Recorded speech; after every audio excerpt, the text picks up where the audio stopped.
Magandang araw mga kabayan. Ako nga po pala si Allen Olavario, isa sa mga estudyante ng CAP College Foundation with the collaboration of ICSA Dubai. Ako po ang nagpapatunay na ang CAP College ay nag-i-exist at ang distance learning system ay totoo. So, ngayong araw po, makakasama po natin ang nag-iisang ama ng ICSA Dubai. It is my honor and happy na makapanayam ko po ngayong araw ang Student Affair Coordinator slash Country Manager. Walang iba kundi si Mr. Elchi Alivio. Ayan. Ayan, magandang araw po sa ating lahat. So, kumusta po tayo, no? Yes. Ang saya-saya ko, makaka-interview ko ngayon si Sir Elchi.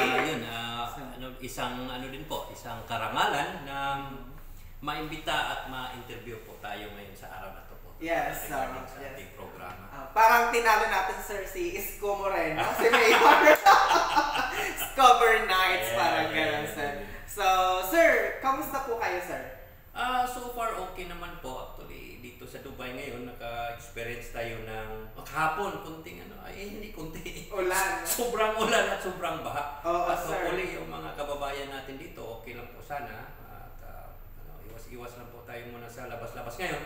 Dahil nga, medyo masama po yung panahon. Yeah. So, kahapon po yan, sir. Masyadong maulan. So, yun, sir. Since marami pong nagtatanong, sir, about ICSA na with collaboration ng CAP College sa Pilipinas. So, pwede po bigyan po natin ng kalinawan ang mga kababayan po natin kung ano po talaga ang ICSA. Okay. Noong una po kasi, wala pa po marami po ang estudyante ng CAP College, okay? Na galing sa Pinas na nag-abroad, okay? So, nung dumating sila dito sa UAE, siyempre nagpapatuloy yung pag-aaral nila. Ang problema nila, wala po silang matanungan. Okay. At wala po silang opisina na mapuntahan. Ano po yan, sir? Distance learning system na po yan? Yes po. Okay. Yes po. Kasi yung CAP College nag-offer po sila ng distance learning program, parang self-study. Okay. Distance learning system po is accredited po ba siya ng CHED, ng Commission on Higher Education po. Kasi yung CAP College is, ang main office po niya is nasa Makati po. Under po siya ng National Capital Region ng CHED. Okay? So, ang nangyari noon, ipagpatuloy ko lang po, ang nangyari noon is, dahil nga yung CAP College ay isa sa mga pioneers ng mga schools na nag-offer ng distance learning para sa yung mga nagtatrabaho na mabigyan ng opportunity upang makapag-aral. Marami pong mga nasa abroad, particularly sa Middle East, na nag-enroll sa CAP College directly sa Makati. Pero yun nga ang problema, may time difference po tayo eh. Ano ibig sabihin ng time difference? Ngayon, anong oras mo ngayon? It's 11:20. Anong oras na ngayon? 1:20. Anong oras na ngayon sa Pinas? Alas 5 past 5 na ngayon. So kung may katanungan sila, wala na pong sasagot. Kasi kung sa Pinas pa sila magtanong. So ang nangyari, naghintuan, yung karamihan naghintuan. Mga estudyante. Yes, huminto. So nakita yun ni CAP College at ni Commission on Higher Education. So ang ginawa nila is naghanap sila ng solusyon. Kasi sayang yung may pangarap yung mga OFWs na maabot yung pangarap nila na makamit yung diploma. Pero dahil lang sa isang rason na wala silang mapuntahan o walang matanungan, naghituan. So naudlot yung pangarap nila. So ginawa ni CAP College, naghanap po siya ng partner dito sa Middle East, which is yung ICSA. So yung ICSA, siya po yung nag-facilitate ng enrollment, siya lang po, ulitin ko po, siya lang po, ang ICSA lang po ang authorized partner ng CAP College po dito sa Middle East. Wala na pong iba. Mayroon po yung parang contract between CAP College and ICSA na wala na pong ibang institusyon na pwedeng mag-enroll ng isang kabayan or isang OFWs sa CAP College na under nila. Except ICSA. Kung mayroon man, kasi marami po kaming narinig at nakikita mga post na sabi nila affiliated sila ng CAP College. Iklaro ko lang po, mayroon pong memorandum ang CAP College niyan pinadala sa ICSA at pinapopost po sa mga social media na kung sino man, ulitin ko po, kung sino man po yung kabayan na mag-enroll na nakabase dito sa Middle East, mag-enroll sa Cap College na hindi dadaan sa ICSA, ay hindi po i-honor ng Cap College. So, ingat-ingat lang po tayo kasi marami pong mga scammers ngayon. Marami na pong scammers ngayon. Sobrang dami po. Ano lang, basta magkapira lang. Ang problema ngayon, nag-enroll ang isang tao, isang OFW. Okay. Hindi natin pinulot yung pera dito eh. Pagdating ng panahon, kasi 4 years to eh. Aral siya ng aral hanggang matapos niya yun, ma-enroll niya after 4 years or after 3 years, matapos niya. Masakit sa bulsa, sir. O pagdating ng araw, hindi pala siya makagraduate. Dahil hindi i-honor ng Cap College yung enrollment na yun.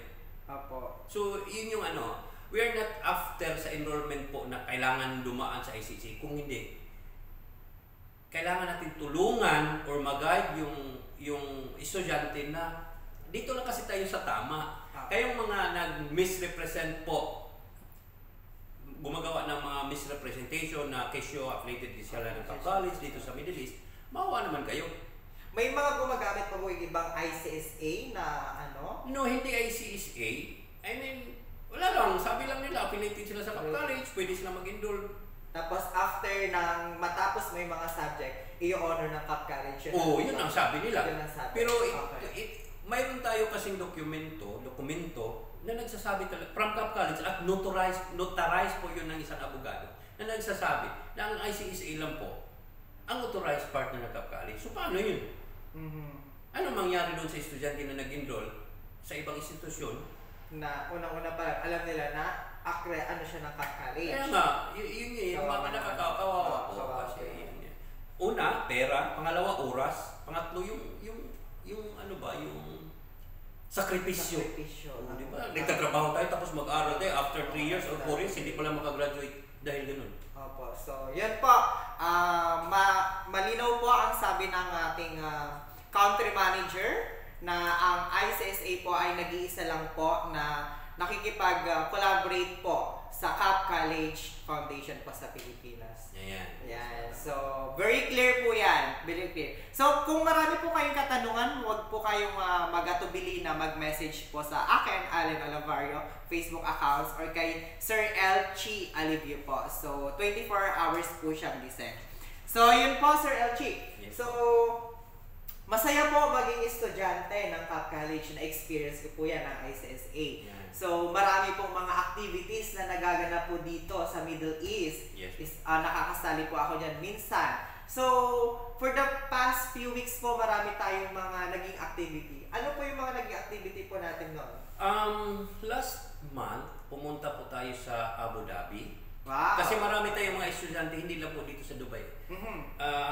Lahat ng Emirates, 7 Emirates na UAE, mayroon po tayong mga estudyante. Even outside of Emirates, sir, meron po tayo. Yes like po. Saudi. Actually, mayroon tayong Saudi, mayroon tayong Qatar, Kuwait, Bahrain, Oman. May kausap nga ako taga-Oman kanina eh. Marami po. Tapos, every now and then kasi, actually every month, mayroon po tayong mga activities. Every month. So, kawawa naman kasi yung mga taga Abu Dhabi kung dito palagi sa Dubai yung gagawin. Gaganapin. So, ang ginawa natin, ina-alternate natin. So, kunyari, this month, Dubai, next month, Abu Dhabi. So, last month, pumunta po tayong Abu Dhabi para po makita-kita yung mga estudyante. Yan, nag-outdoor activity po tayo. Ngayon, at yung mga activity kasi natin is, magagamit po siya sa, mag-credit po siya for PE and NSTP.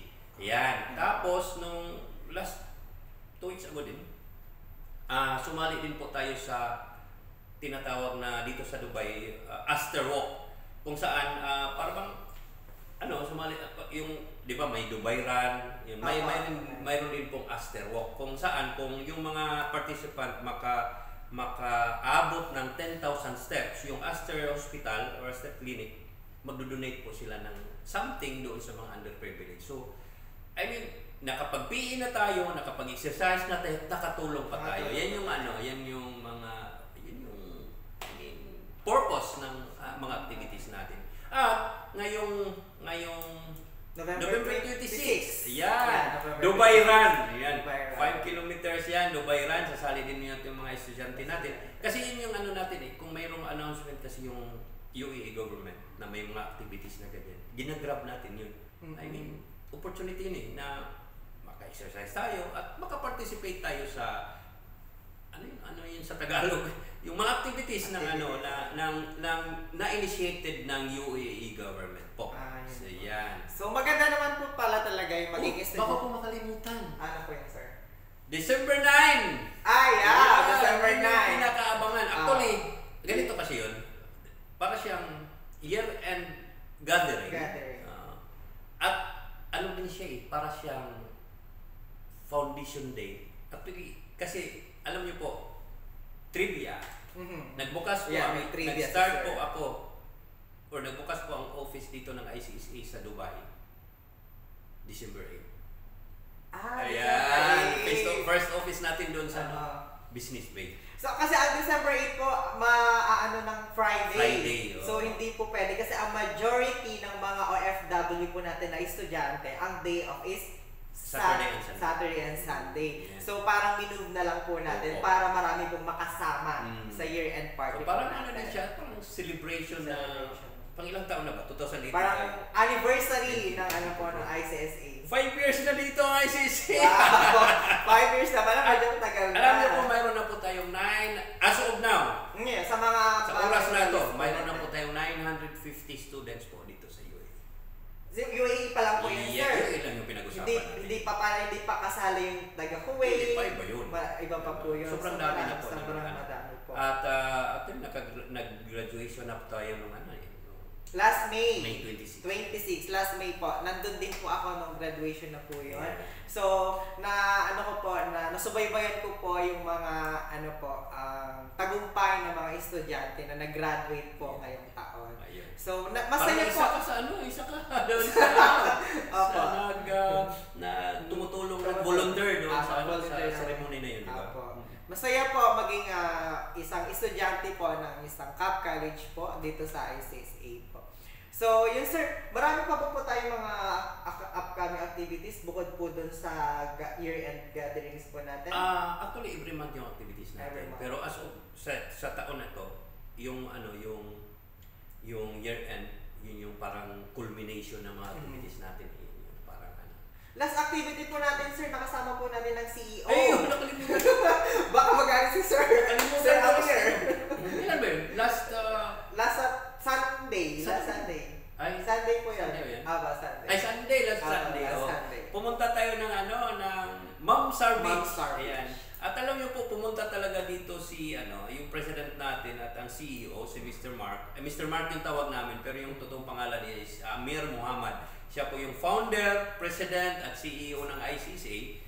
Naka-base po siya sa Kuwait at pumunta talaga siya dito para masali at makahalubilo yung mga estudyante natin. Ayan. So, ganyan po yung So, yan. Hindi siya, kasi yung iba kasi sabi, distance learning lang yan, mahirap yan. Pero ang kagandahan dito is, yung mga activities na yun is magagamit po as banding po ng mga estudyante. Very active naman po yung mga estudyante po dito at napapagsabay po nila ang trabaho, pag-aaral at mga activities. Ayan, shout out kay Miss Lisa. Ayun. Ayan, kay Miss Rina Lisa Ritual din.